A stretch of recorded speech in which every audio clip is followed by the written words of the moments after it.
और मैंने टाइम नहीं है जो सवाल है उसके साथ मैंने एक वीडियो भी आप लोगों को दिखाया था, तो वो वीडियो आप लोग भी यूज कर सकते हैं। बहुत इंपॉर्टेंट टूल है वो। चलिए अब हम चलते हैं नेक्स्ट क्वेश्चन की तरफ।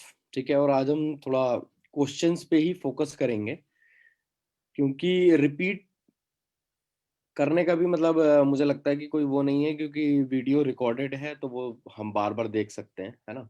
तो हम थोड़ा जल्दी करेंगे तो उससे क्या होगा कि हम ज़्यादा क्वेश्चन कवर कर पाएंगे। ठीक है, अब हम चलते हैं अपने तीसरे सवाल पर चलते हैं। ठीक है ना। तीसरा सवाल ये है कि आपका, बहुत सारे लोग ये बोलते हैं कि ये जो आपका बिजनेस है ये तो सेल्स करने का या सेलिंग का बिजनेस है, या तो आपको सेल्समैन वाला काम करना पड़ता है, यहाँ प्रोडक्ट बेचने पड़ते हैं, है ना। मैं तो ये सेल्समैन वाला काम नहीं कर सकता, मैं घर घर जाके जो है ये प्रोडक्ट बेचने वाला काम नहीं कर सकता। लोगों को लगता है कि ये सेल्स का काम है ना। तो कई बार ये ऑब्जेक्शन भी आती है कि मैं सेलिंग नहीं कर सकता, है ना यार, ये बेचने का काम मुझसे नहीं होगा। ठीक है, उनको ये लगता है कि हम सेल्समैन हैं, हम प्रोडक्ट बेच रहे हैं, है ना। तो यहाँ पे भी इस ऑब्जेक्शन के लिए भी आपको जो स्टार्टिंग है वो आपको पता है कि स्टार्टिंग हमें किस लाइन से करनी है। स्टार्टिंग हमारी वही रहेगी। आप बिल्कुल सही कह रहे हैं सर। पहले मैं भी ऐसे ही सोचता था। जब ये बिजनेस मुझे दिखाया गया था तो मुझे भी यही लगा था कि यार ये तो प्रोडक्ट बेचने का काम है और यहाँ पे तो सेल्स करनी पड़ती है। ठीक है, लेकिन फिर मेरे सीनियर, जो आज इस बिजनेस में मेरे सीनियर हैं, लेकिन उस टाइम पर जिन्होंने मुझे ये बिजनेस प्लान दिखाया था, उन्होंने मुझसे कुछ सवाल पूछे। सर अगर आप बुरा ना माने तो मैं आपसे वही सवाल पूछना चाहूंगा। उन्होंने मुझसे पूछा कि देखिए सर, अगर हमें सेल्समैन चाहिए होते, है ना, तो हम आपके पास नहीं आते। अगर हमारी कंपनी को सेल्समैन चाहिए होते तो हम आपके पास नहीं आते। ठीक है, क्योंकि कंपनी सेल्समैन तो सैलरी पे भी रख सकती है। आपने देखा होगा बहुत सारी कंपनीज में सेल्समैन रखे जाते हैं जिनको कंपनी सैलरी देती है ना। क्योंकि ये हमारा जो मॉडल है ना सर, ये सेलिंग का मॉडल नहीं है। अगर ये सेलिंग का मॉडल होता तो कंपनी सैलरी पे सेल्समैन रख लेती और हम आपके पास नहीं आते। ये बिजनेस जो है ये वर्ड ऑफ माउथ का बिजनेस है। यहाँ पे प्रोडक्ट मूव होते हैं रेकमेंडेशन के आधार पर। ठीक है, ये रेकमेंडेशन इंडस्ट्री है सर। यहाँ पर रेफरल से प्रोडक्ट मूव होते हैं। ये सेल्स की इंडस्ट्री नहीं है। अगर सेल्स की इंडस्ट्री में अगर हम लोग होते तो हम आपके पास नहीं आते। हमारी कंपनी कुछ सेल्समैन को सैलरी पे हायर कर लेती। सर हम यहां पर प्रोडक्ट बेचते नहीं है, हम सिर्फ सलाह देते हैं। हम बेचते नहीं है सर, हम सिर्फ सलाह देते हैं। और लोग जिन्हें हमारी सलाह पसंद आती है, जिन्हें हमारे प्रोडक्ट्स अच्छे लगते हैं, वो हमसे खरीद लेते हैं। देखिए मैं आपको एक एग्जांपल के माध्यम से समझाता हूं सर। मान लीजिए आपको खांसी हो गई है, मान लीजिए आपको सर्दी हो गई है, खांसी जुकाम हो गया है आपको, है ना। और आपने एक सिरप आता है, कफ सिरप, ग्लाइकोडीन के नाम से, आपने वो कफ सिरप पिया और आपकी खांसी ठीक हो गई। अब सर मान लीजिए कि आपके पड़ोस में कोई व्यक्ति रहते हैं, उनको भी सर्दी खांसी की समस्या हुई, तो आप क्या बोलेंगे उनको? आप उनको बोलेंगे सर ग्लाइकोडिन सिरप जो है बहुत अच्छा है, आप ये ट्राई कीजिए, मैंने ट्राई किया था और मेरी खांसी ठीक हो गई। आप उनको सलाह देंगे ग्लाइकोडिन यूज करने की, है ना। अगर उन्होंने ग्लाइकोडिन यूज किया और उनकी खांसी ठीक हो गई तो वो दूसरों को भी ऐसे ही करने की सलाह देंगे। क्या मैं सही हूं सर? तो आपका प्रोस्पेक्ट यहाँ पर हाँ में सर हिलाएगा। फिर आपने अगला सवाल पूछना है कि सर क्या इस काम में मैंने कोई सेलिंग की? नहीं, मैंने सिर्फ सर प्रोडक्ट को, आपने सिर्फ प्रोडक्ट को क्या करा, आपने सिर्फ प्रोडक्ट को शेयर किया। ठीक है सर, हमारे बिजनेस में भी हम प्रोडक्ट्स को सिर्फ शेयर करते हैं। आज जो प्रोडक्ट्स मैंने आपको बताए, जिन प्रोडक्ट्स के मैंने आपको बेनिफिट्स बताए, ये प्रोडक्ट्स मैं खुद भी यूज कर रहा हूं काफी टाइम से। और मैंने आपको बताया है कि ये प्रोडक्ट्स किस तरीके से हमें फायदा पहुंचाते हैं। ठीक है, अब अगर आप इस बिजनेस में कल के दिन आते हैं तो सर सबसे पहले आपको हमारे प्रोडक्ट्स को यूज करना पड़ेगा। आप हमारे प्रोडक्ट्स यूज करेंगे और फिर जो प्रोडक्ट्स आपको अच्छे लगेंगे वो प्रोडक्ट्स आप अपने जानने वाले लोगों के बीच में शेयर करेंगे और आप उनको ये भी बताएंगे कि इन प्रोडक्ट्स के माध्यम से वो बिजनेस भी कर सकते हैं। बाकी सर उनकी मर्जी है, अगर वो करना चाहेंगे तो करेंगे, नहीं करना चाहेंगे तो वो हमारे प्रोडक्ट्स यूज कर सकते हैं। और सर ये जो शेयरिंग वाला काम है, ये जो हम प्रोडक्ट शेयरिंग वाला काम कर रहे हैं सर, ये तो हम बचपन से करते आ रहे हैं, लेकिन इस काम का हमें कभी पैसा नहीं मिला, है ना। अब आप देखिए, आप सोचिए, कहीं ना कहीं आपने बचपन से लेके आज तक कितने सारे प्रोडक्ट्स शेयर किए होंगे, किसी को आपने कोई मोबाइल, किसी कंपनी का मोबाइल शेयर किया होगा, सैमसंग का, वीवो का, ओप्पो का, है ना। लोगों ने आपके हाथ में मोबाइल देखा होगा, उन्होंने पूछा होगा ये मोबाइल कहाँ से लिया आपने। अगर आप उस मोबाइल से खुश हैं, आप उस मोबाइल की परफॉर्मेंस से खुश हैं, तो उन्होंने कहीं ना कहीं आपने लोगों को बोला होगा कि हाँ ये मोबाइल बहुत अच्छा है, आप भी ले सकते हो।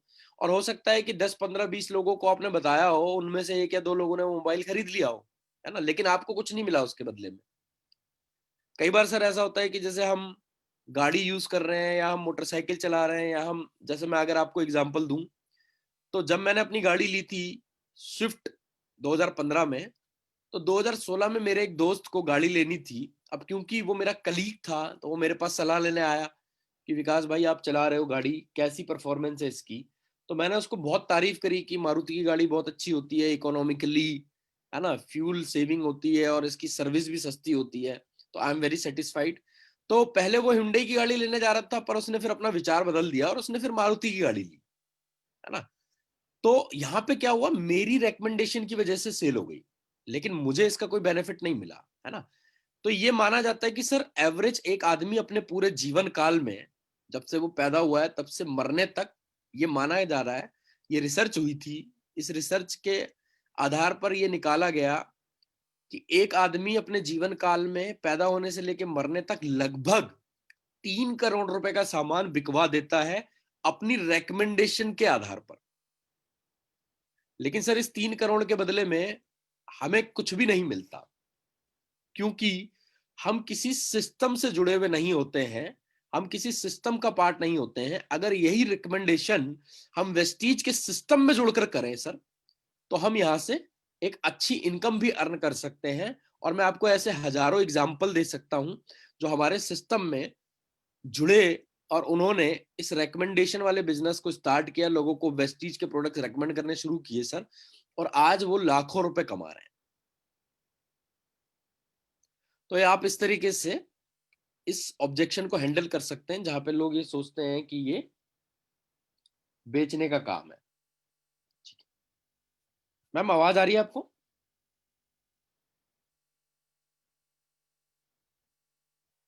आवाज आ रही है विकास जी। आ रही है ना।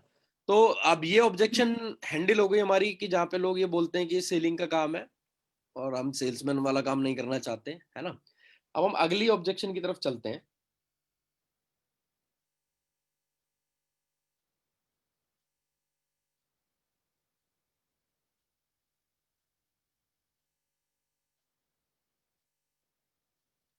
अगली ऑब्जेक्शन ये है कि कई बार लोग ये कहते हैं, वो टालते हैं, हमको टालने वाला भी कई बार सीन होता है, जहां पर लोग ये कहते हैं कि मैं ज्वाइन तो कर लूंगा लेकिन अभी ज्वाइन नहीं करूंगा, मुझे कुछ टाइम चाहिए, है ना। ये टाइम वाला ऑब्जेक्शन भी आता है कि मैं 10 दिन बाद ज्वाइन करूंगा, मैं 15 दिन बाद ज्वाइन करूंगा, या मैं 1 महीने बाद ज्वाइन करूंगा, या 2 महीने बाद ज्वाइन करूंगा, है ना।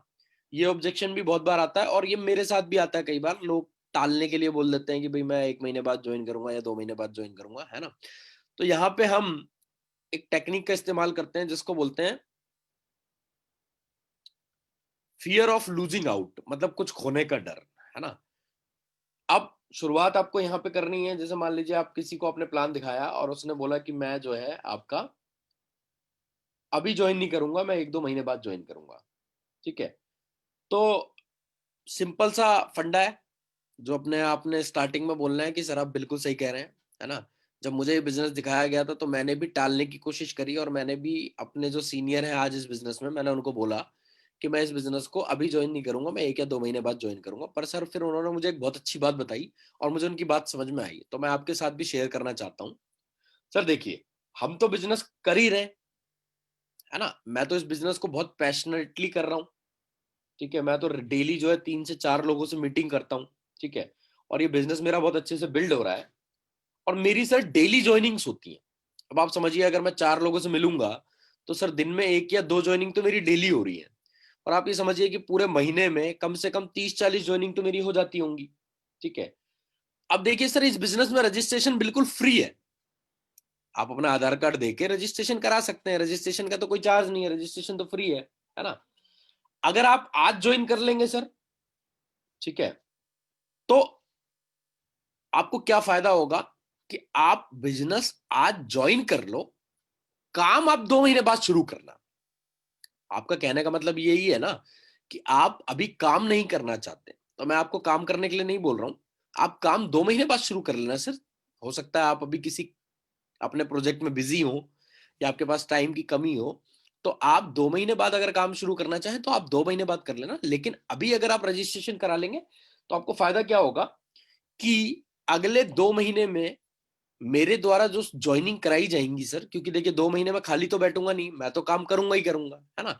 तो हो सकता है सर अगले 2 महीने में मैं जो काम करूं उसमें से कुछ ज्वाइनिंग्स आपके नीचे आ जाए। तो इससे क्या होगा सर, आपकी भी टीम थोड़ी बहुत बढ़ जाएगी, है ना। लेकिन अगर आपने 2 महीने बाद रजिस्ट्रेशन कराया तो सर इस 2 महीने के पीरियड में मेरी जो ज्वाइनिंग्स आएंगी, ठीक है, वो सर सारी आपके ऊपर हो जाएंगी। और अगर आप 2 महीने बाद आएंगे तो आपको उनके नीचे ज्वाइन करना पड़ेगा।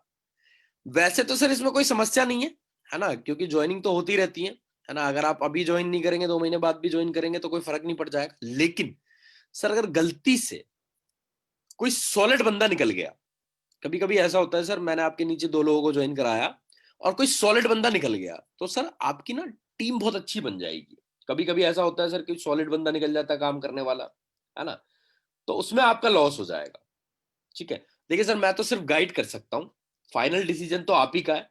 क्योंकि सर बाद में कई बार लोग ये बोलते हैं कि ये बात आपने मुझे पहले क्यों नहीं बताई, अगर आप उस दिन बताते तो मैं उस दिन ज्वाइन कर लेता, है ना। तो इसीलिए सर मैंने ये बात बताना अपना फर्ज समझा। बाकी सर फैसला आपका है, ठीक है। और जो हम ये बात बोल रहे हैं इसमें कहीं से भी कहीं तक कोई भी बात झूठ नहीं है, क्योंकि देखिए अगर मैं आज किसी को ज्वाइन कराता भी हूं और वो बंदा ज्वाइन कर लेता है, और अगर वो 2 महीने बाद भी काम करेगा, तो कहीं ना कहीं मैं तो काम करूंगा ही 2 महीने, मैं तो चुप नहीं बैठूंगा, है ना। और जब हम अपनी कोई लेग डेवलप कर रहे होते हैं तो ऑटोमेटिकली हमारी जो नेक्स्ट ज्वाइनिंग्स होती हैं वो उसी लेग में नीचे आ जाती है ना। तो हम उसे कोई झूठ तो बोल नहीं रहे, ठीक है। हम सिर्फ उसको यही बोल रहे हैं कि सर अगले 2 महीने में जो काम करूंगा उसमें से हो सकता है कुछ ज्वाइनिंग्स आपके नीचे आ जाए, और गलती से कोई अच्छा सॉलिड बंदा निकल गया काम करने वाला सर, तो आपका लॉस हो जाएगा उस टाइम पे, ठीक है ना। तो हम उसको लॉस समझा रहे हैं, फ्यूचर लॉस, कि फ्यूचर में उसका क्या लॉस होगा। और ऐसा देखा गया है कि बहुत सारे लोग बाद में पछताते भी हैं, कई बार ऐसा होता भी है ना। फिर लोग बोलते हैं कि यार उस दिन अगर आईडी लगा ली होती तो नुकसान क्या होता, आईडी तो लगी रहती, है ना। काम भले ही हम बाद में कर लेते हैं, ऐसा बाद में लोग सोचते हैं। तो हम क्या है, हम सिर्फ उनको अवेयर कर रहे हैं कि ऐसा हो सकता है सर, तो आप यहाँ पे अगर आईडी लगा लेंगे तो आपका कोई नुकसान नहीं है ना। तो ऐसा कहने पे मैंने देखा है कि मैक्सिमम जगह पे रिजल्ट आ जाता है, लोग आईडी लगा लेते हैं। और आपको पता है कि हमारी आईडी को एक्टिवेट कराने के लिए कोई बहुत मोटा खर्चा तो करना नहीं पड़ता लोगों को। अपने घर के लिए अगर 2-4 प्रोडक्ट ले लेगा तो आईडी एक्टिवेट भी हो जाती है ना। तो ये चीज आप बोल सकते हैं उनको, है ना। मैंने देखा है कि ये चीज काम करती है, इसका रिजल्ट आता है। कई बार मैंने ये चीज इस्तेमाल करी है जहाँ पे लोगों ने मुझे टालने की कोशिश करी, ठीक है। तो मैम नेक्स्ट क्वेश्चन की तरफ चले। जी बिल्कुल। ठीक है।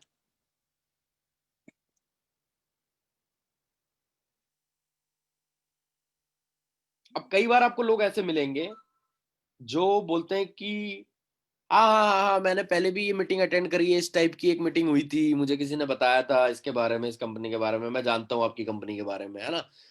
वो थोड़ा सा अपने आप को ये दिखाते हैं कि हाँ हमें सब पता है, वो वाली कंडीशन होती है ना कि हमें सब पता है ये किस तरीके से बिजनेस काम करते हैं, ठीक है ना। मतलब कि हम बहुत ज्यादा ज्ञानी हैं और हमें जरूरत नहीं है समझने की आपसे, है ना, हमें पहले से ही सब कुछ पता है। तो इस टाइप के भी लोग कभी कभी मिल जाते हैं जो अपने आप को दिखाते हैं कि हाँ जी हमें सब कुछ पता है, हमने पहले भी इस तरीके की मीटिंग्स अटेंड करी हैं 2-4 बार, है ना। मतलब वो कहना चाहते हैं कि हमें पता है ये बिजनेसेस हैं और ये बिजनेसेस किस तरीके से काम करते हैं, लेकिन हम करेंगे नहीं इसको, है ना। अब यहाँ पर भी आपको फिर वही ट्रिपल एफ टेक्निक का इस्तेमाल करना है कि सर आप बिल्कुल सही कह रहे हैं, पहले मैं भी ऐसा ही सोचता था, ठीक है। मुझे भी ऐसा लगता था कि मुझे सब कुछ आता है, मुझे सब कुछ पता है इस बिज़नेस के बारे में, ठीक है। क्योंकि सर ऐसी 1-2 मीटिंग पहले मैं भी देख चुका था। तो मुझे ऐसा लगा था कि हाँ जी, मुझे तो सब कुछ पता है, मुझे इस बिज़नेस के बारे में कुछ जानने की ज़रूरत नहीं है। लेकिन फिर जो व्यक्ति मेरे पास ये बिज़नेस लेके आए थे, जो कि आज इस बिज़नेस में मेरे सीनियर हैं, उन्होंने सर मुझसे कुछ सवाल पूछे। अगर आप बुरा ना माने तो क्या मैं आपसे कुछ सवाल पूछ सकता हूँ? सामने वाले की नॉर्मली परमिशन मिल जाती है। तो आपने उससे सवाल पूछना है कि सर एक बात बताइए, क्या आप शाहरुख खान को जानते हैं? तो ऑब्वियसली शाहरुख खान को तो सभी लोग जानते हैं, बहुत फेमस एक्टर हैं। तो वो बोलेगा हाँ, में आपको जवाब मिलेगा इसका, ठीक है। अब आपने उनसे पूछना है कि सर आपको शाहरुख खान के बारे में आप जानते हैं, तो क्या आपको उनको ये पता है कि उनका पसंदीदा कलर कौन-सा है ना? उनका फेवरेट फूड कौन-सा है? उनकी कमर का साइज़ क्या है? नहीं ना। सर आप मनमोहन सिंह को जानते हैं, आप नरेंद्र मोदी जी को जानते हैं? हाँ जी, जानता हूँ। सर आपको पता है उनकी फेवरेट फूड क्या है? नहीं पता ना। सर देखिए, ऐसे ही बहुत सारे लोग जो हैं वो कंपनी को जानते तो हैं, लेकिन हमारी कंपनी को सिर्फ ऊपर-ऊपर से जानते हैं, उन्होंने नाम सुना हुआ है ना? सर नाम सुनने से कुछ नहीं होता, पूरी डिटेल नहीं पता उनको। सिर्फ उन्होंने किसी से सुना हुआ है कि हाँ जी, ये वेस्टीज नाम की कंपनी है और ये नेटवर्क बनाने का काम होता है यहाँ पे मेंबर बनाना होता है, बस इतनी नॉलेज है उनको, इससे ज्यादा कुछ नहीं पता। और इसी नॉलेज के आधार पे वो जजमेंट बना लेते हैं अपना कि हाँ जी, बस ये तो जी ये ऐसा काम है और वैसा काम है, एक जजमेंट डिसाइड कर लेते हैं, ठीक है। पर सर सिर्फ नाम पता होने से और ये पता होने से कि ये इंडस्ट्री में काम क्या करना होता है, इसका मतलब ये नहीं है कि आपको कंपनी की पूरी डिटेल हो जाएगी, ठीक है। और सिर्फ कोई मीटिंग अटेंड कर लेने से या प्रेजेंटेशन को सुन लेने से पैसा नहीं आता सर, है ना। हो सकता है आपने ये मीटिंग पहले भी अटेंड करी हो और हो सकता है आपने पहले भी इस तरीके के सेमिनार में हिस्सा लिया हो, है ना। लेकिन सिर्फ मीटिंग का पार्ट बनने से पैसा नहीं आता सर। पैसा कमाने के लिए आपको इस बिजनेस को करना पड़ेगा, ठीक है। अब देखिए सर, हमारी जो टीम है, हम जिस टीम के अंदर काम कर रहे हैं सर, हमारी टीम लगातार ग्रो कर रही है, ठीक है सर। हम लगातार इस बिजनेस में आगे बढ़ रहे हैं और हम बहुत पैशनेटली इस बिजनेस को बिल्ड कर रहे हैं, ठीक है। आप इस बिजनेस के अंदर आइए और 2-3 महीने हमारे साथ काम कीजिए सर, हमारे ऊपर बिलीव कीजिए और हमारे साथ काम कीजिए, ठीक है। अगर 2-3 महीने में मैंने जो जो बोला, आपने वो किया और उसके बाद भी आपको लगा कि ये बिजनेस आपके लिए नहीं है, तो सर आप इस बिजनेस को छोड़ सकते हैं, इसमें कोई समस्या नहीं है। लेकिन मेरा 100% यकीन है, दावा है सर, जितना मैं इस बिजनेस को समझा हूं, कि एक बार अगर आप 2 महीने के लिए मेरे कहे अनुसार इस बिजनेस को कर लेंगे ना, तो आप पूरी जिंदगी इस बिजनेस को कभी छोड़ने के बारे में नहीं सोचेंगे। तो सर मैं आपसे सिर्फ यही बोलूंगा कि इसको सिर्फ ऊपर ऊपर से मत समझिए, है ना। ये वो समुंदर है सर, जिसमें आप जब तक गोता नहीं लगाएंगे तब तक आपको मोती नहीं मिलेगा। देखिए सर, मैं एक छोटा सा एग्जांपल आपको देना चाहूंगा। एक बार एक आदमी समुंदर के किनारे घूमने गया, है ना। अब जब वो समुंदर के किनारे घूमने गया, तो उसने ये देखा कि बीच के किनारे बहुत सारा कूड़ा पड़ा हुआ है, कचरा पड़ा हुआ है, लोगों ने इधर उधर सामान फेंका हुआ है ना। मतलब बीच की बहुत बुरी हालत थी। तो जब वो बीच पे टहल के वापस आया, तो किसी आदमी ने उससे पूछा समुंदर कैसा है। तो उसने बोला कि समुंदर तो बड़ा बेकार है यार, कचरा पड़ा हुआ है, इतना गंदा समुंदर है। मैं तो सोच के गया था कि समुंदर बहुत बढ़िया होगा, मुझे तो बिल्कुल भी मजा नहीं आया, है ना। मैं तो जो है समुंदर आज के बाद कभी नहीं जाऊंगा घूमने। फिर एक दूसरा आदमी समुंदर में गया, लेकिन वो नाव लेके गया और मछली पकड़ने वाला जाल लेके गया, और उसने समुंदर के कुछ अंदर तक नाव चलाई और वहां जाके उसने मछलियां पकड़ी। और खूब सारी मछलियां पकड़ने के बाद जब वो वापस आया, तो उससे किसी ने पूछा कि समुंदर कैसा है, तो उसने बोला समुंदर तो मेरी रोजी रोटी है, मेरा अन्नदाता है, समुंदर की वजह से ही मेरा घर चलता है, मेरी फैमिली चलती है।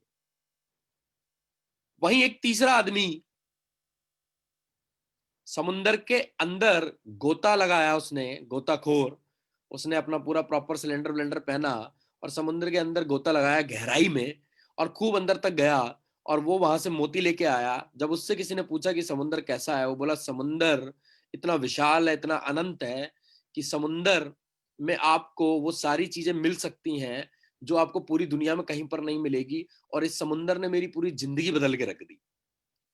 तो समुद्र सिर्फ वही है, फर्क सिर्फ इस पर डिपेंड करता है कि आप समुद्र को किस नजर से देख रहे हैं। तीन अलग अलग व्यक्तियों की तीन अलग अलग धारणाएं। समुद्र सेम है, एक व्यक्ति सिर्फ टहलने गया था तो उसको कूड़ा कचरा दिखाई दिया, एक व्यक्ति थोड़ा अंदर तक गया तो उसको बहुत सारी मछलियां मिली जिससे उसकी रोजी रोटी चलती है, और एक व्यक्ति समुद्र के अंदर गहराई में गोता लगाने चला गया तो वो वहां से बहुत अच्छे अच्छे मोती लेके आया जिससे उसकी पूरी पीढ़ियों की जिंदगी बदल गई, इतना पैसा उसके पास आया। तो सर डायरेक्ट सेलिंग भी एक समुंदर की तरह है, नेटवर्क मार्केटिंग भी एक समुंदर की तरह है। डिपेंड करता है कि आप इसकी सतह पर टहलने आए हैं या आप इसमें थोड़ा अंदर गहराई तक जाएंगे या आप इसके अंदर बिल्कुल गोता मारेंगे, डुबकी मारेंगे। सर हमारे ऐसे बहुत सारे सीनियर हैं, मिस्टर सिद्धार्थ सिंह हैं सर, जिन्होंने इस समुद्र की गहराइयों में गोते लगाए तो आज सर वो 1 करोड़ रुपए महीना कमा रहे हैं। हमारे सीनियर हैं सर, विवेक सक्सेना सर हैं, उन्होंने समुद्र की गहराइयों में गोते लगाए तो आज वो 40 लाख रुपए महीना कमा रहे हैं। लेकिन बहुत सारे लोग सर इसकी सतह पर तैर के ऊपर ऊपर से ही वापस चले जाते हैं। तो मैं आपसे रिक्वेस्ट करूंगा कि आप सतही ज्ञान ना लें, आप इस इंडस्ट्री में मेरे साथ जुड़े हैं, आप अंदर की गहराइयों तक जाएं, आप 2-3 महीने बिताएं, आपको पता चलेगा सर ये कितना गहरा समंदर है और ये आपकी आने वाली पीढ़ियों की जिंदगी को भी बदलने की ताकत रखता है। तो ऐसा बोल के आप सामने वाले व्यक्ति को ज्वाइन करा सकते हैं। मैम आगे चलें, नेक्स्ट क्वेश्चन। बिल्कुल जी। है ना, तो टोटल अभी हम 5 ऑब्जेक्शन हैंडल कर चुके हैं, 2 हमने कल करी थी और 3 आज आज हमने हैंडल कर ली है। ठीक है, बिल्कुल। उसके बाद विकास सर, मैं एक रिक्वेस्ट करना चाहूंगा आपको। हाँ जी सर बताएं। क्या आप वीडियो ऑन कर सकते हैं क्या, कि ये लाइव चल रहा है और जबरदस्त रिस्पांस आ रहा है। मैं चाहता हूं कि अगर आप वीडियो ऑन कर पाएंगे तो बहुत ही अच्छा हो जाएगा। सर फिर और रिकॉर्डिंग हो रहा है, ये परमानेंट वीडियो बन रहा है आपका। 2-3 मिनट का टाइम देना पड़ेगा, फिर मुझे थोड़ा कुछ ड्रेसअप पहननी पड़ेगी। कर लूं क्या, मैं शर्ट पहन लूं? कर लो सर, कोई कर दिक्कत विकास जी नहीं लो। अभी आप मनोज जी, सॉरी विकास जी, आप कंटिन्यू रखें। बहुत अच्छी इन्फॉर्मेशन अभी लोगों के साथ शेयर हो रही है। अगर अभी आप ओके कंफर्टेबल नहीं है कोई दिक्कत नहीं, आप ऐसे ही चालू रखें। ओके ठीक है, sir. Okay. Sorry Manoj ji, वो मोमेंटम रिदम खराब हो जाता है फिर। Okay sir, okay sir. चलिए हम नेक्स्ट ऑब्जेक्शन की तरफ चलते हैं। कई बार बहुत सारे लोग ऐसे मिलते हैं जो हमें बोलते हैं कि मैं लोगों से बात नहीं कर सकता, मैं मेंबर नहीं बना सकता, ये मेंबर बनाने वाला बिजनेस है, मैं मेंबर नहीं बना सकता, है ना। ये मेंबर बनाने वाली ऑब्जेक्शन बहुत ज्यादा आती है। ठीक है, जहाँ पे लोग ये बोलते हैं कि जी ये चेन बनाने वाला बिजनेस है, ये मेंबर बनाने वाला बिजनेस है और मैं ये चेन मेंबर वाला काम नहीं कर सकता। ठीक है, तो यहाँ पे एक बहुत बढ़िया तरीका है जो मैं मेरा हैंडल करने का तरीका इस ऑब्जेक्शन को, जहां पे लोग कहते हैं कि मैं चेन नहीं बना सकता और मैं मेंबर नहीं बना सकता। ठीक है, तो वहां पे आप इस ऑब्जेक्शन को बहुत अच्छी तरीके से हैंडल कर सकते हैं। आपको ये बोलना है कि सर आप बिल्कुल सही कह रहे हैं, जब पहली बार मुझे ये बिजनेस दिखाया गया था तो मुझे भी लगा था कि चेन और मेंबर बनाने वाला काम है और ये काम तो हमें बिल्कुल भी नहीं करना चाहिए, क्योंकि चेन और मेंबर बनाने का काम एक बहुत बेकार काम समझा जाता है हमारे समाज के अंदर। तो मेरे भी अंदर ये विचार आए थे कि ये चेन और मेंबर वाला काम है और मुझे ये काम नहीं करना चाहिए। लेकिन सर उस समय जिस व्यक्ति ने मुझे ये प्लान दिखाया था, जो कि आज इस बिजनेस में मेरे सीनियर भी हैं, सर उन्होंने मुझसे कुछ सवाल पूछे थे। अगर आपकी आज्ञा हो, आपकी परमिशन हो, तो क्या मैं आपसे कुछ सवाल पूछ सकता हूं? सामने वाले व्यक्ति का रिस्पॉन्स ऑब्वियसली यस में ही आएगा। आपको सवाल पूछना है क्या एकता मैम? मैं आपसे कुछ सवाल पूछ सकता हूं? जी। ऐसा मान लेते हैं कि आपको मैंने प्लान दिखाया तो मैं आपसे कुछ सवाल पूछना चाहता हूं और आपकी ऑब्जेक्शन है कि आप चेन और मेंबर बनाने वाला काम नहीं कर सकते, आपको बड़ी समस्या है इस काम से। ठीक है, बिल्कुल बिल्कुल। मैम मैं आपसे एक सवाल पूछना चाहूंगा कि देखिए हर व्यक्ति की चाहत होती है इस दुनिया में, हर व्यक्ति अमीर और कामयाब बनना चाहता है, अमीर और सक्सेसफुल बनना चाहता है। मैम मैं गलत तो नहीं बोल रहा हूं ना? ये चाहत तो हर आदमी की होती है ना, बिल्कुल। है ना। मतलब इस दुनिया में अगर 100 लोगों पे सर्वे कराया जाए तो 100 में से 99% लोगों की ये राय होगी कि वो अमीर और कामयाब बनना चाहते हैं, बिल्कुल। है ना। तो मैम क्या आप भी अमीर और कामयाब बनना चाहती हैं? जी सर, बनना चाहती हूँ। ठीक है मैम, मेरा अगला सवाल ये है कि आपने एक चीज नोट करी होगी, आपने एक चीज देखी होगी कि अगर आपका जो छोटा बेटा ये 10 साल का जो अभी हमारे सामने रूम में से गया है, अगर आप इसको क्रिकेटर बनाना चाहते हैं, आप चाहते हैं कि क्रिकेट के अंदर अपना कैरियर बनाए, तो इसके लिए आपको क्या करना पड़ेगा? मैं इसको प्रॉपर प्रैक्टिस कराऊंगी और जो जो जरूरी चीजें हैं इनको प्रैक्टिस कराऊंगी और सपोर्ट पूरा रहेगा मेरी तरफ से मतलब कहीं ना सिखाने में। कहीं, इसका कोच कोच हाँ बिल्कुल। हाँ आपने कोच वाली बात बोली, थोड़ा आगे बोलिए, ये मैं सुनना चाहता था। हाँ, जो कोच होगा प्रॉपर ट्रेनिंग दिलवाऊंगी उससे, यस, है ना। यानी आप किसी ऐसे व्यक्ति को हायर करेंगे जो इस फील्ड का एक्सपर्ट है और ऑलरेडी क्रिकेट के बारे में उसको बहुत नॉलेज है, राइट? बिल्कुल यानी कि अगर हम किसी भी फील्ड में कामयाब बनना चाहते हैं तो हमें उस फील्ड के एक्सपर्ट्स को फॉलो करना पड़ेगा, राइट? बिल्कुल। ठीक है, चलिए अब ये बात आपको समझ में आ गई। तो मैम इसी तरीके से अगर कोई अमीर और कामयाब बनना चाहता है तो क्या उसको अमीर और कामयाब लोगों को फॉलो करना चाहिए या नहीं करना चाहिए? बिल्कुल करना चाहिए। तो चलिए मैं आपसे कुछ छोटे छोटे एग्जाम्पल लेके आपको बताने की कोशिश करता हूं। मैम, जी हमारे देश के जो सबसे अमीर व्यक्ति हैं उनका नाम क्या आपको पता है? हाँ, धीरू भाई अंबानी है और मुकेश अपना अंबानी, उनके मुकेश बेटे, अंबानी। जी उनके बेटे, है ना? जी। देखिए मुकेश अंबानी जी क्या काम कर रहे हैं, हम कोशिश करते हैं समझने की मुकेश अंबानी जी क्या काम कर रहे हैं। आपने देखा होगा 2016 में मुकेश अंबानी जी ने अपना एक प्रोजेक्ट लॉन्च किया जियो के नाम से, राइट? और उन्होंने जी क्या करा, उन्होंने पूरे हिंदुस्तान में एक खबर फैला दी कि भाई साहब हम एक नया अपना सिम कार्ड लॉन्च कर रहे हैं, एक नया टेलीकॉम बिजनेस लॉन्च कर रहे हैं और आप सबका स्वागत है, फ्री में आपको हम सिम देंगे। फ्री में उन्होंने पूरे हिंदुस्तान के अंदर अपना एक सिम कार्ड बांट दिया, ठीक है? बिल्कुल। अब आप ये समझ लीजिए कि लगभग 40 से 50 करोड़ लोगों ने उनका सिम कार्ड ले लिया, है ना? तो क्या ये 40 से 50 करोड़ लोग एक तरीके से जियो के मेंबर बन गए या नहीं बन गए? हाँ, तो ये मेंबर ही बन गए फिर उनके। मेंबर बन गए। उन्होंने बिल्कुल। 2 महीने 3 महीने फ्री सर्विस दी और 2 महीने 3 महीने फ्री सर्विस देने के बाद उन्होंने एक एक्स अमाउंट रख दिया और वो चार्ज करना शुरू कर दिया। अब आप ये देखिए कि अगर ये 40 करोड़ लोग जियो के मेंबर बने और हर मेंबर लगभग 200 से या 300 रुपए पर महीने भी खर्च कर रहा है, तो आप ये सोच के देखिए कि कितना बड़ा अमाउंट मुकेश अंबानी जी के पास चला गया, है ना? तो बिल्कुल। आप ये देखिए कि दुनिया का हिंदुस्तान का सबसे अमीर आदमी भी लोगों को अपना मेंबर बना रहा है ना? एक तरीके से मेंबरशिप ही है ये, है ना? हम्म। और अगर आप देखें ऐसे हजारों एग्जांपल हमारे आसपास फैले पड़े हैं मैम। आपके घर में डिश टीवी लगी हुई है, बिल्कुल लगाए। आप देख रहे होंगे कि हर महीने 200 या 300 400 रुपए का आपको रिचार्ज कराना पड़ता है, ठीक है? बिल्कुल। तो क्या आप डिश टीवी के मेंबर नहीं है? हम्म। मेंबर तो है ना? आप जियो के मेंबर हैं, आप एयरटेल के मेंबर हैं, आप डिश टीवी के मेंबर हैं, आपके बच्चे स्कूल पढ़ते होंगे, जी। हर महीने आप फीस देती हैं। जी देती हूँ। जो फीस आप दे रही हैं वो भी एक तरीके की मेंबरशिप ही है और उस स्कूल ने आपके बच्चों को अपना मेंबर बना लिया है और अगले 10-12 साल तक वो मेंबरशिप जो है फीस आप भरते रहेंगे, ठीक है? मैम ऐसे अनगिनत एग्जाम्पल मैं आपको दे सकता हूं जहां ये देखने को मिल रहा है कि सारे अमीर और कामयाब लोग कहीं ना कहीं हमें अपना मेंबर बना रहे हैं, हमें अपनी मेंबरशिप दे रहे हैं, हमें अपना मेंबर बना रहे हैं और एक बार मेंबर बनने के बाद हम परमानेंटली कई सालों तक ये मेंबरशिप फीस भरते रहते हैं और ये सारे अमीर लोग उस पैसे से इस दुनिया की सारी लग्जरी एंजॉय करते हैं। इनके बच्चे महंगे स्कूलों में पढ़ेंगे, इनके बच्चे विदेश यात्राएं करेंगे, ये अच्छी अच्छी महंगी महंगी गाड़ियों में घूमेंगे और हम इनकी मेंबरशिप फीस पूरी जिंदगी भरते रहेंगे। तो मेरा एक सिंपल सा सवाल है, आप कम से कम 15-20 कंपनीज की परमानेंट मेंबर हैं, क्या आपने भी किसी को अपना मेंबर बनाया है? जो चीज अच्छी लगती है वो तो हम बताते हैं लोगों को।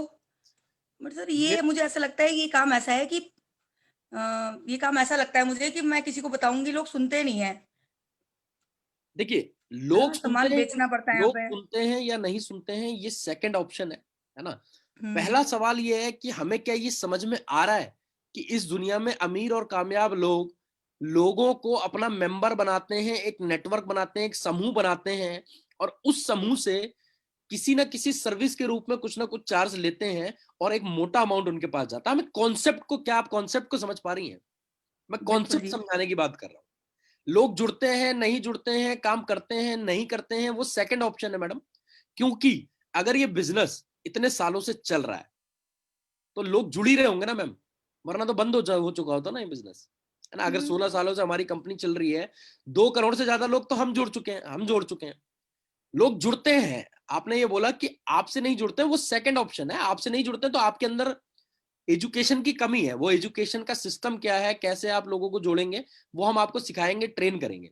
लेकिन ये बात समझ में आ रही है कि दुनिया में जितने भी अमीर और कामयाब लोग हैं वो नेटवर्क बनाने के कॉन्सेप्ट पे काम कर रहे हैं, मेंबर बनाने के कॉन्सेप्ट पे काम कर रहे हैं, है ना। आपने एक चीज देखी होगी, अगर आप एयरटेल का सिम यूज कर रहे हो और अगर आप एयरटेल के कस्टमर केयर पे फोन करके ये बोल दो कि मुझे ये सिम नहीं चाहिए, मैं आपका सिम छोड़ रही हूं, मैं आपका नेटवर्क छोड़ के किसी दूसरे नेटवर्क पे जा रही हूं, तो कम से कम 10 से 12 बार वो आपको फोन करेंगे आपको रोकने के लिए।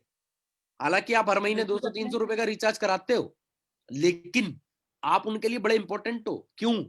क्योंकि सिर्फ बात 200-300 रुपए की नहीं है। अगर आप 10 साल तक एयरटेल यूज करोगे ना, तो आप सोचो अगले 10 साल तक आप कितना पैसा दोगे उनको। बात तो सही है। आप एक पैसिव इनकम का सोर्स हो कंपनी के लिए। कंपनी आपको इतनी आसानी से नहीं जाने देगी। वो आपको 10 तरीके के ऑफर दे देंगे, है ना, ताकि आप अपना नंबर पोर्ट ना कराओ। ठीक है, तो भले ही देखने में ये अमाउंट छोटा लगता है 200-300 रुपए, बट जब ये कई सारे लोगों से आता है तो ये बड़ा अमाउंट बन जाता है। इसी तरीके से मैडम हमारे बिजनेस में भी ये फॉर्मूला काम करता है। हम एक समूह बनाते हैं, एक टीम का निर्माण करते हैं और ये सारे लोग अपने अपने घरों के लिए जब 1000-2000 रुपए का डेली यूज का सामान वेस्टीज से लेते हैं, तो धीरे धीरे हमें एक बहुत बड़ी इनकम यहां से आनी शुरू हो जाती है।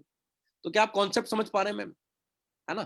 तो ये अमीर और कामयाब व्यक्तियों का कॉन्सेप्ट है और पूरी दुनिया इसी कॉन्सेप्ट को यूज कर रही है ना। तो कॉन्सेप्ट को हमें समझना जरूरी है। और एक मिडिल क्लास व्यक्ति की तरह अगर देख के सोचें तो हिंदुस्तान में एक मिडिल क्लास व्यक्ति के पास बहुत ज्यादा ऑप्शन नहीं है। आज अगर मेरे पास 10 करोड़, 5 करोड़, 20 करोड़, 15 करोड़ रुपए होते तो मैं भी मुकेश अंबानी की तरह अपना एक टावर लगा लेता, मैं भी डिश टीवी की तरह एक एजेंसी खोल लेता, मैं भी टाटा की तरह अपनी चाय पत्ती बना के लोगों को बेचना शुरू कर देता। लेकिन क्योंकि मेरे पास इतना पैसा नहीं है जहां मैं मैन्युफैक्चरिंग का काम कर सकूं, जहां पे मैं ऑफिस खोल सकूं, जहां पे मैं बड़े बड़े फैक्ट्रियां लगा सकूं और वहां से नेटवर्क बनाना चालू करूं, इसी वजह से मैं इस कंपनी के साथ जुड़ के नेटवर्क बनाने का काम कर रहा हूं। क्योंकि इस कंपनी के साथ जुड़ने से फायदा क्या है कि सारा इंफ्रास्ट्रक्चर, सारा प्रोडक्ट, सारा मैन्युफैक्चरिंग, सब कुछ कंपनी ने अपना बना लिया है। मुझे वहां पे 1 रुपया भी खर्च करने की जरूरत नहीं है, मुझे वो टेक केयर करने की भी जरूरत नहीं है। वो सारा इंफ्रास्ट्रक्चर कंपनी अपने सिस्टम से चला रही है। मुझे सिर्फ एक काम करना है, मुझे लोगों को इस बिजनेस के बारे में अवेयर करना है, ज्यादा से ज्यादा लोगों को जानकारी देनी है और उन्हें अपने नेटवर्क का हिस्सा बनाना है।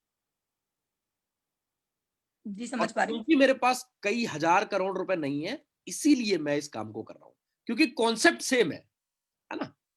तो आई होप कि आप क्लियर हो पाए होंगे मैम। सर आपके जैसे समझाने वाला कोई मिला नहीं ना अब तक। बस फिर फॉर्म समझ में भरो आ और रहा है अब। चालू करते हैं, ठीक है ना। ठीक है सर। तो चलिए, ये हमारी पर फिर चौथी भी मैं एक बार अपने हस्बैंड से पूछ के बताऊंगी एक बारी। चलो आप ठीक है अपने सर। हस्बैंड से पूछ ये लेना भी या एक सवाल है। हाँ कोई बात नहीं, ये आप मुझसे देखिए। अब ये ऑब्जेक्शन जो है आपने बहुत अच्छी बोली कि चलो इसी से हम अगली ऑब्जेक्शन ले लेते हैं, है ना। कई बार लोग बोलते हैं कि मैं अपने हस्बैंड से पूछ के बताऊंगा या अपने बेटे से पूछ के बताऊंगा, है ना। ये ऑब्जेक्शन ज्यादातर जो मुझे लगता है, ये ऑब्जेक्शन उन लोगों के साथ आती है जो डिसीजन मेकर नहीं है ना। कई बिल्कुल। बार होता है हम ऐसे व्यक्ति को प्लान दिखा रहे होते हैं जिसके पास डिसीजन लेने की अथॉरिटी नहीं होती है ना।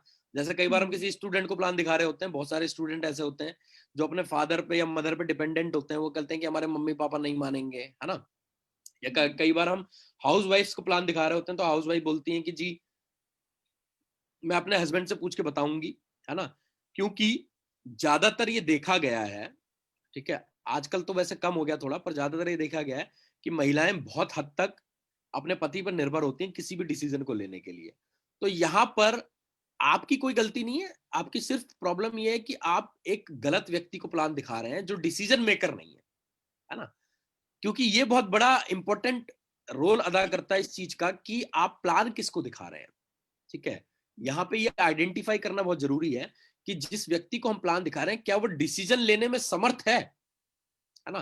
तो यहां पर आप दो चीजें कर सकते हैं, या तो आप प्लान की स्टार्टिंग में ही पूछ सकते हैं कि अगर जो बिजनेस प्लान या जो बिजनेस मॉडल या जो अर्निंग का तरीका हम उनको बताने जा रहे हैं, अगर वो तरीका उनको समझ में आता है तो क्या वो समर्थ है खुद डिसीजन लेने में, या उन्हें डिसीजन लेने के लिए किसी और की जरूरत पड़ेगी।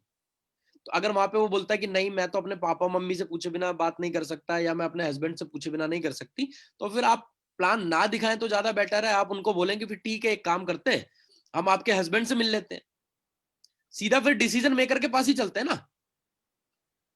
अभी एक बार इसको समझाएंगे, फिर ये बोलेगा मेरे पति से पूछ के बताऊंगी, फिर ये बोलेगा मैं अपने पापा से पूछ के बताऊंगा, मैं अपनी मम्मी से पूछ के बताऊंगी। ये तरीका सबसे अच्छा ये है कि आप पहली मीटिंग में ये क्लियर कर लें क्या सामने बैठा वाला व्यक्ति डिसीजन मेकर है, क्या वो अपने आप डिसीजन ले सकता है। पता चला मैंने 1 घंटे की मेहनत करी, उसको कॉन्सेप्ट भी समझा दिया, उसको समझ में भी आ गया, और उसके बाद वो बोलने लगा यार समझ तो आ गया लेकिन पति से पूछना पड़ेगा, या मम्मी से पूछना पड़ेगा, पापा से पूछना पड़ेगा। अब मैं क्या करता हूं, मैं प्लान में जब आदमी बैठा होता है, ज्यादातर ये समस्या स्टूडेंट्स के साथ आती है और हाउसवाइफ के साथ आती है। तो जहां पे स्टूडेंट्स और हाउसवाइफ होते हैं वहां पे मैं पहले ही क्लियर कर लेता हूं कि अगर ये चीज उनको समझ में आ गई तो क्या वो डिसीजन खुद लेंगे या उन्हें किसी की हेल्प की जरूरत पड़ेगी। अगर वो बोलते हैं कि नहीं जी हम खुद डिसीजन नहीं ले सकते, हमें तो अपने पापा से पूछना पड़ेगा, अपनी मम्मी से पूछना पड़ेगा, या अपने घर में किसी से पूछना पड़ेगा, तो मैं उनको बोलता हूँ कि फिर हम एक काम करते हैं, हम सीधा आपके पापा से मिल लेते हैं। फिर मेन आदमी को टारगेट करते हैं ना।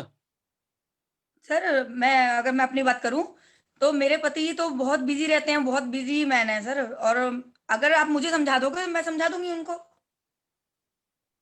मेरे पति बहुत बिजी रहते हैं सर, उनके पास टाइम नहीं होता। आप मुझे समझाओ, मैं उन्हें समझा दूंगी।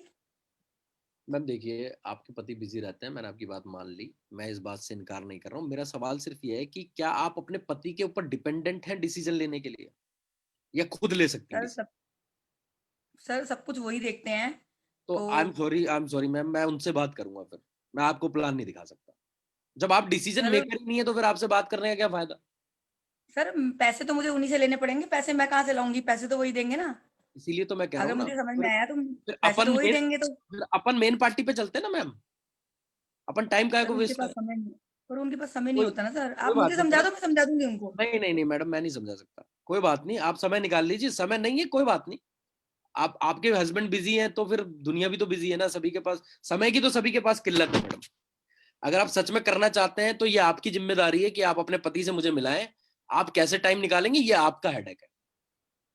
हम्म। मैं आपको बिजनेस नहीं समझा सकता क्योंकि आप डिसीजन मेकर नहीं है। I don't want to waste my 1 hour as well as your 1 hour. मैं आपका भी 1 घंटा और अपना 1 घंटा बर्बाद नहीं करना चाहता। आपका भी टाइम कीमती है, मेरा भी टाइम कीमती सर मेरे पास तो समय ही समय है, मैं तो हाउस वाइफ हूँ, घर पे ही रहती हूँ। है। हाँ हाँ आपके पास मुझे समय है। समझ में आ गया तो मैं काम कर सकती हूँ। आप मुझे समझाओ तो सही। आपने अगर तो मुझे बोला समझ था में आ कि गया तो मैं बताऊंगी लोगों को। नहीं आप डिसीजन खुद नहीं ले सकते हो ना। आपने अभी तो ये बात बोली कि मुझे अपने पति की हेल्प लगेगी डिसीजन में। मैं और लोगों को बता सकती हूँ, पर मुझे अपने पति को समझाने में थोड़ा सा वो चाहिए होगा। आप मुझे तो समझा दो सर, तो बाकी नहीं मैं मेन बाकी पार्टी आपकी मर्जी है मैं सर। मेन पार्टी से मिलना चाहता हूँ। Thank you so much ma'am, आपने इतना समय दिया, आपने एक कप चाय पिलाई। I am thankful to you.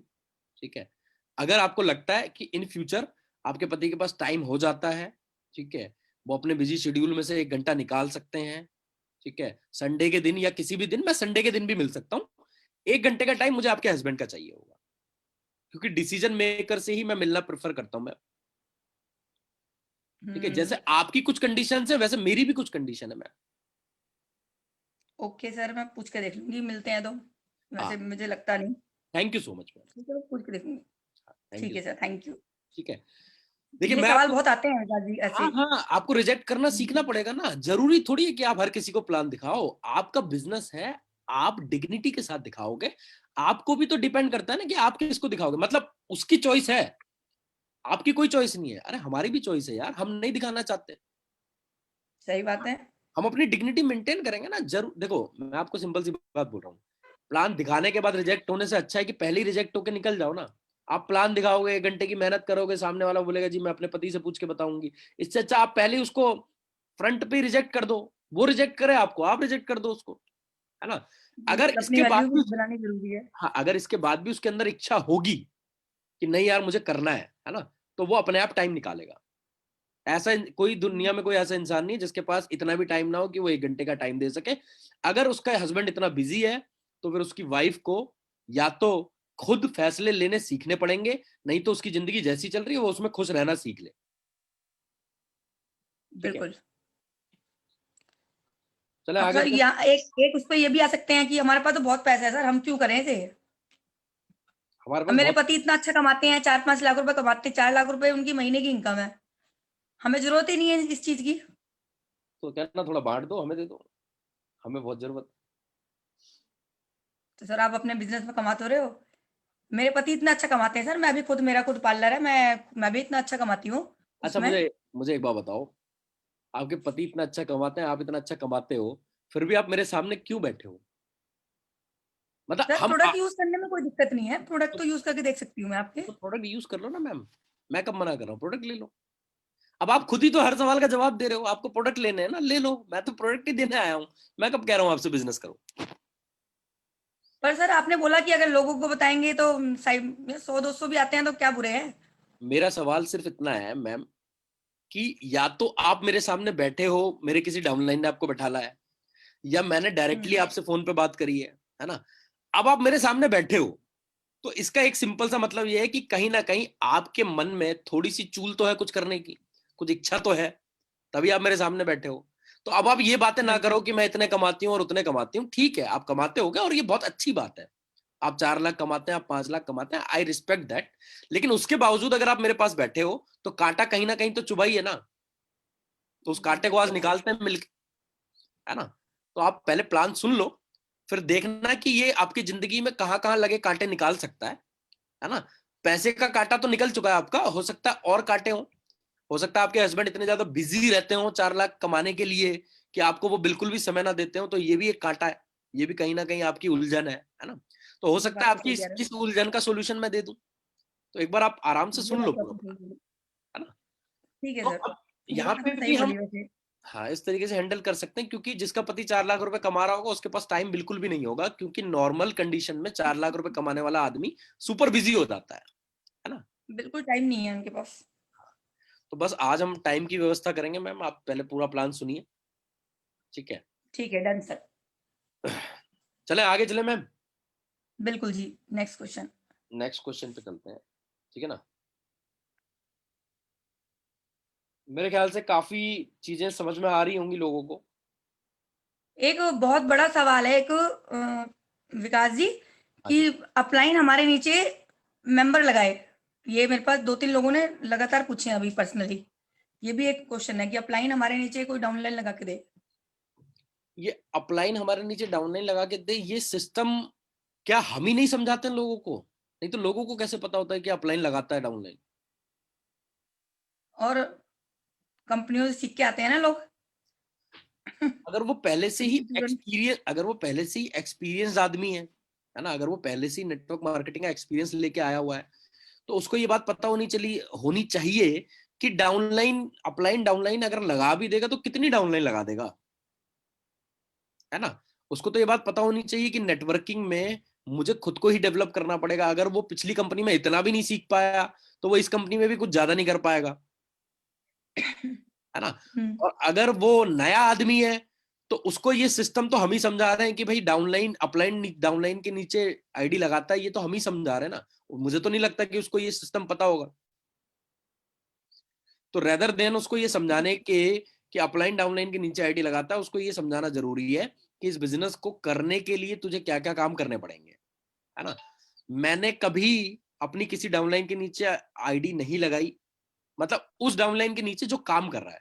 अब जो काम ही नहीं कर रहा तो उस लेग को तो मुझे आगे चलाना ही पड़ेगा, है ना।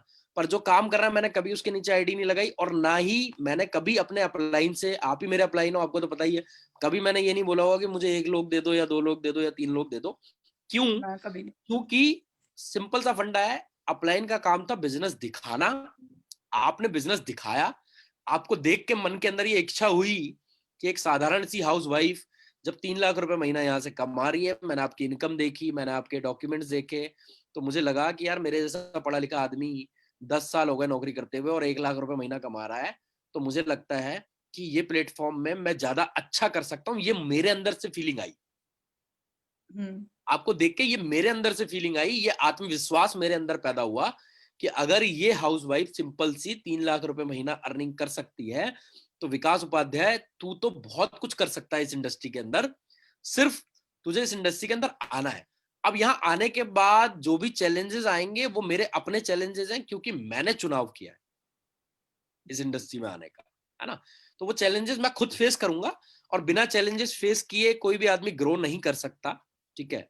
तो ऐसा नहीं है कि इस इंडस्ट्री में आने से ही करोड़ों रुपए हम कमा लेंगे, हमें इस इंडस्ट्री में आने के बाद खुद को भी करोड़ों रुपए कमाने लायक बनाना पड़ेगा, क्योंकि करोड़ों रुपए तो तभी आएंगे जब हम उस लायक होंगे ना, पहले हमें लायक बनना पड़ेगा, ठीक है ना। तो वो वाली बात है कि अभी तो हम लायक बनने के प्रोसेस में आगे चल रहे हैं, अभी तो सीखने का प्रोसेस है, सीख रहे हैं, सिखा रहे हैं लोगों को, है ना। पैसा भी आना अपने आप चालू हो जाएगा जब एक टीम बन जाएगी, नेटवर्क बन जाएगा, क्योंकि जब बड़ा नेटवर्क होगा तो पैसा तो आएगा ही आएगा, है ना। बिल्कुल तो चले मैम आगे अगले क्वेश्चन पे चलते हैं। बिल्कुल बिल्कुल।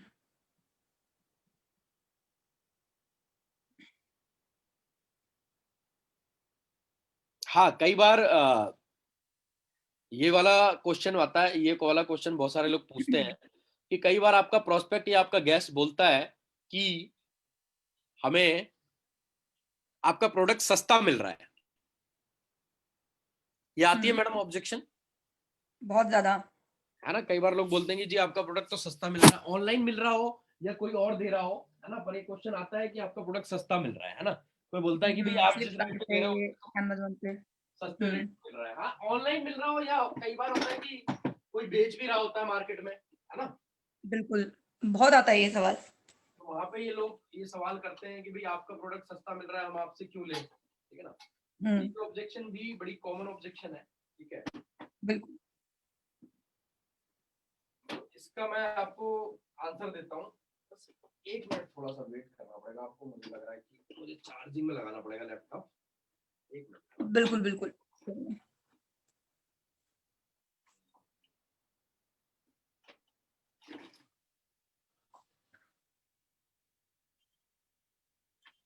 एक सवाल आया है, सर मैं ज्वाइन हो जाऊंगा पर मैं प्रोडक्ट नहीं खरीदूंगा। तो क्या ना तेरा नाच दिखाना है हमें या लोगों को।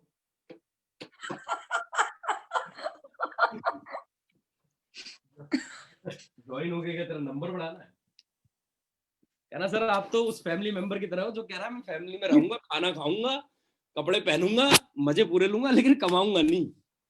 कहना सर आप ऐसे फैमिली मेंबर को रखोगे, तो खुद ही जवाब दे देगा कि नहीं, ऐसे फैमिली मेंबर को कौन रखना चाहेगा। कहना सर बस आप समझ जाओ मेरा जवाब क्या होना चाहिए आपके लिए। चलिए आप इस वाले क्वेश्चन पे चलते हैं जहाँ पे लोग ये कहते हैं कि भाई आपका प्रोडक्ट तो सस्ता मिल रहा है मार्केट में, है ना। ये ऑब्जेक्शन मेरे पास भी आती है कई बार, जहाँ पे लोग कहते हैं जी हमें तो इतने सस्ते में मिल रहा है, आप इतने का दे रहे हो, है ना। आपका फ्लेक्स ऑयल तो आपका अमेजोन पे मिल रहा है इतने का उतने का, है ना। तो यहाँ पे क्या है, इसको आपको बड़ा टैक्टफुली हैंडल करना होगा, क्योंकि देखो कहीं ना कहीं हम सभी जानते हैं कि प्रोडक्ट हमारे सस्ते मिलने का रीजन क्या है और किस वजह से हमारे प्रोडक्ट मार्केट में आ जाते हैं, है ना। तो आपको पता है कि कहीं ना कहीं हम में से ही कुछ लोग वो प्रोडक्ट बेच रहे होते हैं, है ना। अब ये लोग वो लोग हैं जिन्हें या तो नेटवर्किंग की पावर नहीं पता, है ना, ये बस खाली सेल्समैन वाला काम करने के लिए आ गए, इनको नेटवर्किंग की पावर नहीं पता, तो ये सोचते हैं कि बस थोड़ा बहुत काम अपना जो है बेचने से चल जाए। पर ठीक है कोई बात नहीं, अब इसका हम कुछ कर तो नहीं सकते क्योंकि हमारे हाथ में नहीं है, पर हम क्या कर सकते हैं, हम अपने प्रोस्पेक्ट से फिर वही वाली बात बोलेंगे कि सर आप बिल्कुल ठीक कह रहे हैं, है ना।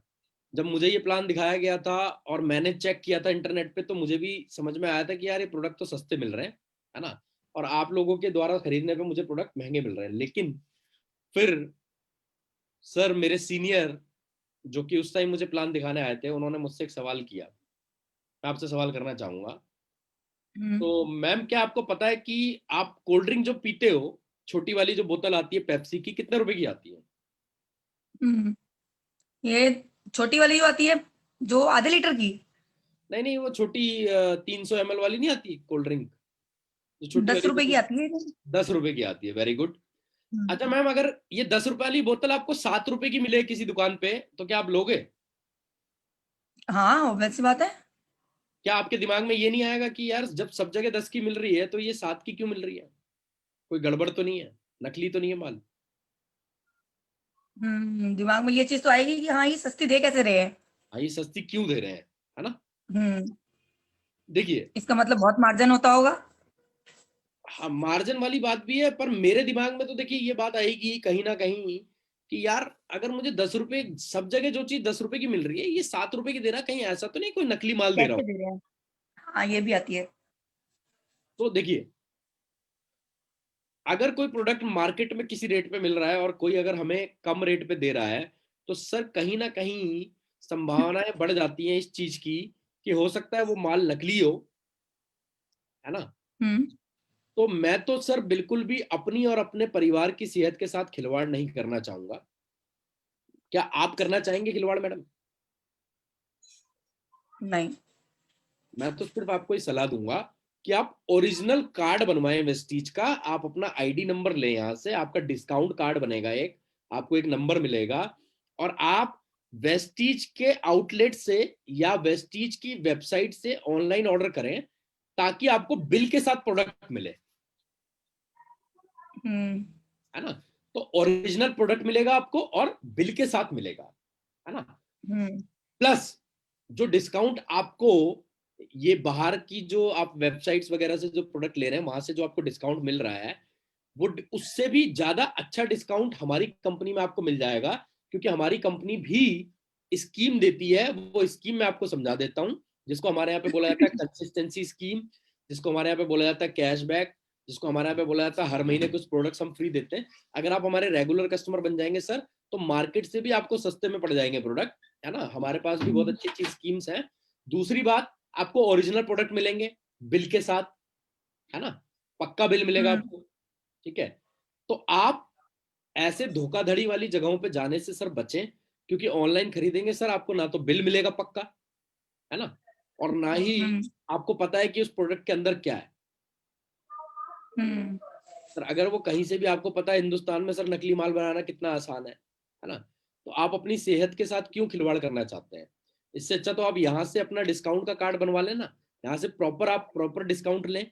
40 से 50% का डिस्काउंट तो हम ही दे देते हैं, तो हम वहां पे उसको अपना कंसिस्टेंसी ऑफर समझा सकते हैं। आपको पता है कंसिस्टेंसी ऑफर में करीब 40 से 50% तक हम डिस्काउंट शो कर देते हैं, है ना, दिखाते हैं। बिल्कुल। हम वो चीज दिखा सकते हैं, ठीक है? दूसरी बात, आप उसको एक चीज और बोल सकते हैं कि सर देखिए, अब अगर आप हमारे यहाँ से आप रजिस्ट्रेशन कराने के बाद प्रोडक्ट लेते हैं, तो ओरिजिनल प्रोडक्ट मिलेगा, बिल के साथ मिलेगा, प्लस आपको डिस्काउंट भी मिलेगा, ठीक है?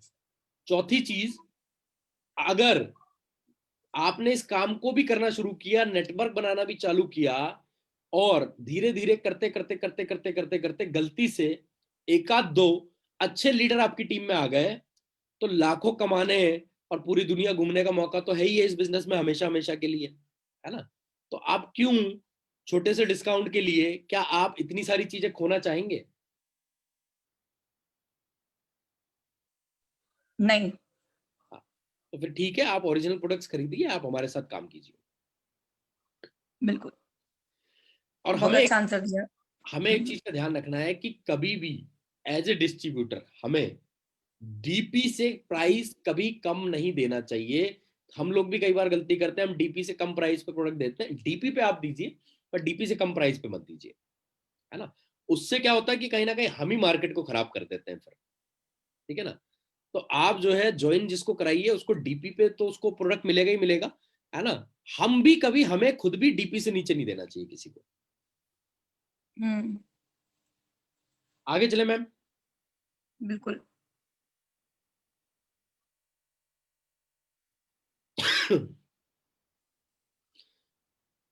अब यहाँ पे क्वेश्चन आता है, कई बार लोग ये कहते हैं कि अब ये बिजनेस सैचुरेट हो गया है, पहले जिन लोगों को कमाना था वो कमा गए, अब कोई फायदा नहीं है जुड़ने का। ये भी एक बिल्कुल। ऑब्जेक्शन है ना? ये भी बहुत बड़ा है।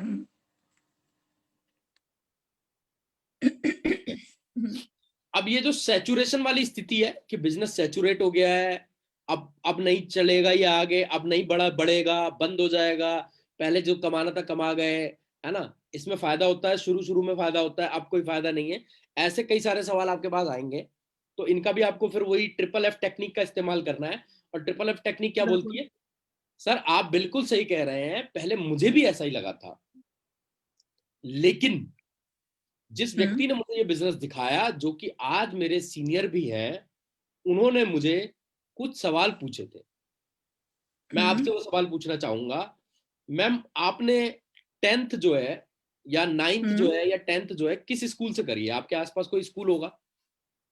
बिल्कुल, गवर्नमेंट स्कूल है यहाँ पे। ठीक है, आपने अपने घर के पास किसी गवर्नमेंट स्कूल से करी, तो क्या वो स्कूल अब हम्म। बंद हो गया? नहीं, चल रहा है अभी भी। चल रहा है। क्यों बंद क्यों नहीं हुआ? सर बच्चे तो आते ही रहेंगे उसमें, हाँ, स्कूल बच्चे तो तो चलता आते रहेगा, हैं। स्कूल क्यों बंद होगा? यानी कि बच्चे जो हैं, नए बच्चे भी पैदा हो रहे हैं, है ना, बिल्कुल, और बड़े जनरेशन भी बढ़ हो रही रहे है। हैं, और उनमें से कुछ हम्म। आपके स्कूल में एडमिशन भी ले रहे हैं, इसीलिए वो स्कूल चल रहा है और आगे भी चलता रहेगा, है ना। बिल्कुल। तो इसी तरीके से आप सोचिए कि हर रोज ना जाने कितने सारे बच्चे 18 साल के हो रहे हैं, है ना, उनमें से कुछ हमारी कंपनी में ज्वाइन हो रहे हैं। इसलिए हमारी कंपनी हमेशा चलती रहेगी, कभी बंद नहीं होगी। तो आप ये मत सोचिए कि बिजनेस सैचुरेट हो गया, बिजनेस बंद हो जाएगा। बिजनेस कभी भी बंद नहीं होगा। अगर आप इस तरीके से सोचेंगे, तो मैं आपको एक और एग्जांपल देना चाहता हूँ। मैम, आपने देखा होगा आजकल हर आदमी के हाथ में मोबाइल है, बिल्कुल। उसके बावजूद भी इतनी सारी मोबाइल कंपनियां हर महीने नए नए मॉडल बना रही हैं। अगर हर व्यक्ति के पास मोबाइल है, तो फिर मोबाइल कंपनियों को बंद कर देना चाहिए बिजनेस, हम्म। है ना। बिल्कुल। हर घर के अंदर टेलीविजन है, तो फिर जो टेलीविजन बनाने वाली कंपनियां हैं, उनको अपने ऑफिसेज बंद कर देने चाहिए, उनको अपनी प्रोडक्शन यूनिट बंद कर देनी चाहिए। क्योंकि अब टीवी जिसने खरीदना तो खरीद लिया, अब कौन खरीदेगा? सही बात है। अगर हम एक और चीज देखें कि आज जितनी भी इंश्योरेंस कंपनीज हैं, उनको अपना बिजनेस फिर बंद कर देना चाहिए, क्योंकि लगभग हर व्यक्ति ने अपनी इंश्योरेंस पॉलिसी करा रखी है। तो फिर इंश्योरेंस कंपनीज को भी अपना बिजनेस बंद कर देना चाहिए। इसका मतलब सिंपल है, कोई भी बिजनेस कभी भी सैचुरेट नहीं हो सकता। सर आप 10 साल बाद भी वेस्टीज में आएंगे, तो भी आप यहां पे डबल यूनिवर्सल क्राउन डायरेक्टर बन सकते हैं। कोई भी बिजनेस कभी भी बिल्कुल। सैचुरेट नहीं होता है, ठीक है ना। तो ये मैंने आपको एग्जांपल इसीलिए दिया है ताकि आप समझ सकें कि बिजनेस कभी सैचुरेट नहीं होता। सर नए लोग आ रहे हैं, और आपको पता है हमारी इंडिया तो लोगों को प्रोड्यूस करने की सबसे बड़ी कंपनी है पूरी वर्ल्ड में, है ना, सबसे ज्यादा लोग हम ही प्रोड्यूस करते हैं। तो फिर हमें तो टेंशन लेने की जरूरत ही नहीं है। हम तो एक ऐसी कंट्री में जहाँ लोगों की भरमार ही भरमार है ना। बिल्कुल सही कहा विकास जी। देखो कितने लोग शादीशुदा हैं और बेचारे परेशान हैं, उसके बावजूद भी सरकार भी रिस्ट्रिक्शन लगा रही है कि 50 से ज्यादा लोग नहीं होने चाहिए, 100 से ज्यादा लोग नहीं होने चाहिए। उसके बावजूद भी चोरी छिपे लोग शादियां कर रहे हैं और शादियां हर साल बढ़ती चली जा रही हैं। तो हम एक ऐसे देश के अंदर रहते हैं जहां सैचुरेशन नाम का शब्द कभी आ नहीं सकता। बहुत ही बढ़िया। और हम नेटवर्क मार्केटिंग बिजनेस में हैं, और नेटवर्क मार्केटिंग बिजनेस में हम नई नई कंट्रीज ओपन कर रहे हैं, और India itself is a growing market. मतलब अभी अगर मैं इंडिया की बात करूं तो उसके अंदर पोटेंशियल है टॉप थर्ड में आने का, पूरी दुनिया में 3 सबसे बड़े देशों में आने का। और अभी हम लगभग 15वें पायदान पर है। यानी एक बहुत बड़ा पोटेंशियल हमारे देश में अभी छिपा हुआ है। ये डेटा और फैक्ट भी हम लोगों को शेयर कर सकते हैं।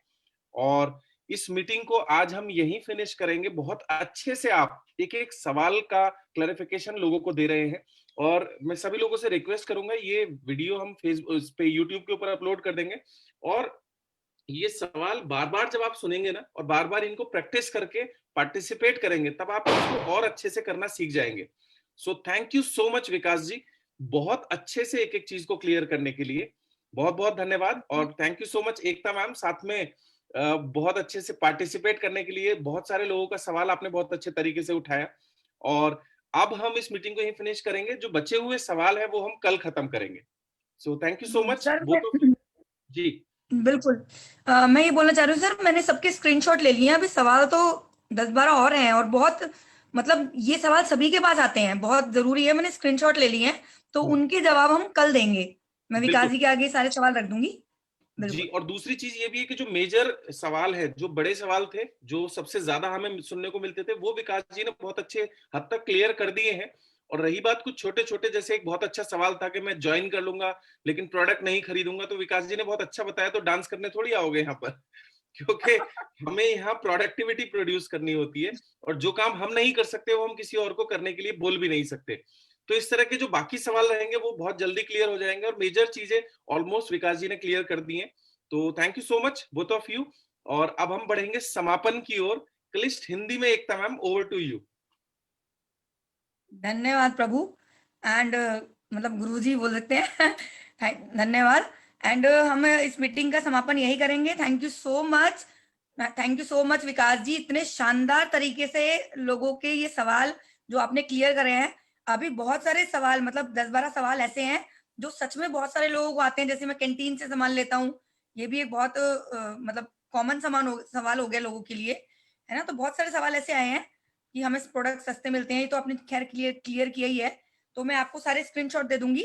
थैंक यू सो मच इतने शानदार ट्रेनिंग देने के लिए हम सभी को। एंड एक इंफॉर्मेशन रहेगी, 11 बजे हमारा CNT प्रोग्राम रहेगा, सेम लिंक रहेगा, आप सभी लोग इनवाइटेड हैं उसमें। आपको अपने 10-10 लोगों को इनवाइट करना है। 11 बजे का टाइमिंग रहेगा। और मैं अब सभी का माइक, जस्ट अ मिनट में देख लो एक बार होस्ट, यस, मैं सभी का माइक अनम्यूट कर रही हूँ सो दैट हम राजीव सर को और विकास जी को थैंक यू बोलेंगे।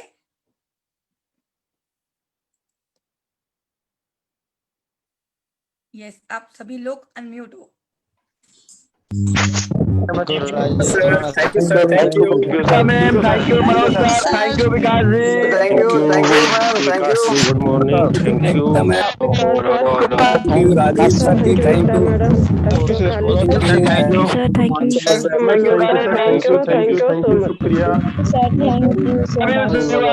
Thank you. शुक्रिया।